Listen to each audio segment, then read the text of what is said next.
Du spectacle en LFL, un format qui fait réagir pour les IMIA Masters et une flopée de chocs en e-Ligue 1, on fait le point sur les actualités du mercredi 6 mars.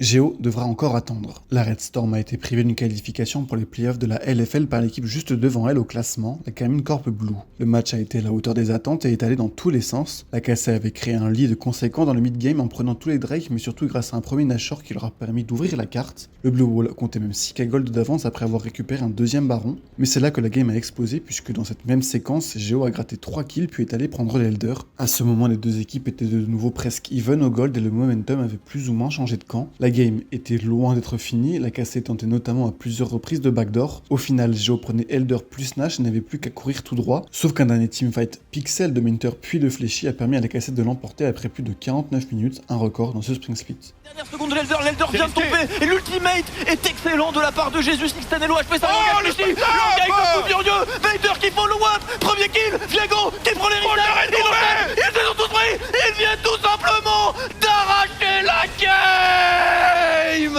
Dans la foulée, on a eu droit à une autre game de League of Legends Champagne entre Solary et GameWard. Cette game, ça a été une succession de teamfights aussi longs qu'indécis. Il a fallu attendre un énième fight pour que la partie se décante en faveur de Solary qui passait vraiment devant en gold après avoir pris le Nashor. Si Kryze avait fait le travail plus tôt dans la game, c'est DK qui a conclu les débats avec un dash-in 1v5 sur sa Tristana pour les tuer celui qui l'a remplacé chez Solary, Peng. Solary n'avait alors plus qu'à prendre le baron et à forcer sur la mid lane pour finir. Les Tourangeaux sont en balotage favorable pour la qualification en playoff, tout comme Vitality qui a renversé Gentlemates, notamment grâce au smolder de Jopa. La team du Sud a un peu plus enterré Aegis au terme d'une game très lente et BDS Academy a décroché contre Bekarok son 9ème succès consécutif avec une draft originale, Urgot top, mais surtout Camille support.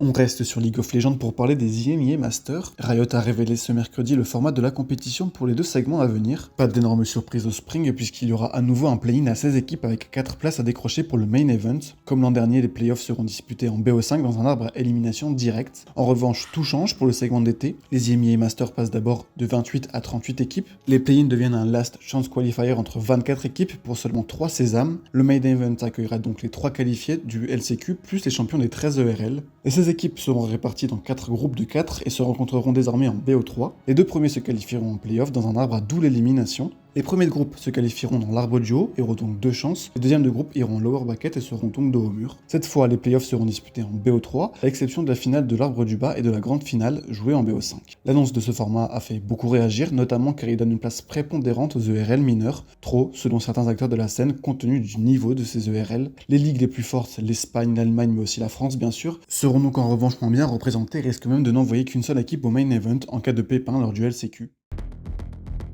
Enfin, en e-Ligue 1, la suite de la 8ème journée de ce mardi a été le théâtre de nombreuses explications en haut de tableau. C'est d'abord Lorient qui a disposé 2-1 de Strasbourg pour prendre provisoirement les commandes du championnat. Si le RCSA s'est incliné une 2e fois d'affilée, Cursor aura eu le mérite de faire tomber Fouma. Côté Merlu, c'est en effet Montaxer qui a fait le travail en remportant ces 2 rencontres de la soirée. Après ce match, c'était l'heure du classique du championnat de France entre l'OM et le PSG. Ce sont des joueurs de la capitale qui sont sortis vainqueurs de cette prestigieuse affiche dans un scénario sensiblement similaire à la rencontre précédente. Amadou Zer a ainsi endossé le costume du héros en remportant ces 2 rencontres face aux frères Peixoto, Leandro puis Diogo. Entre-temps, l'aîné de la fratrie olympienne avait disposé de Nkanté. Enfin, l'Olympique Lyonnais jouait face à Clermont pour reprendre sa première place, mais comme Strasbourg quelques heures plus tôt, l'OL s'est cassé les dents sur un import italien, Caccia. L'ancien joueur de Monza a triomphé par 2 fois de la machine Lex qui n'avait pourtant perdu qu'un seul match depuis le début de la saison. La victoire de Dilo contre Brice restera donc anecdotique côté lyonnais. Battu par Marseille la semaine passée, le CF63 se reprend et reste à hauteur du PSG.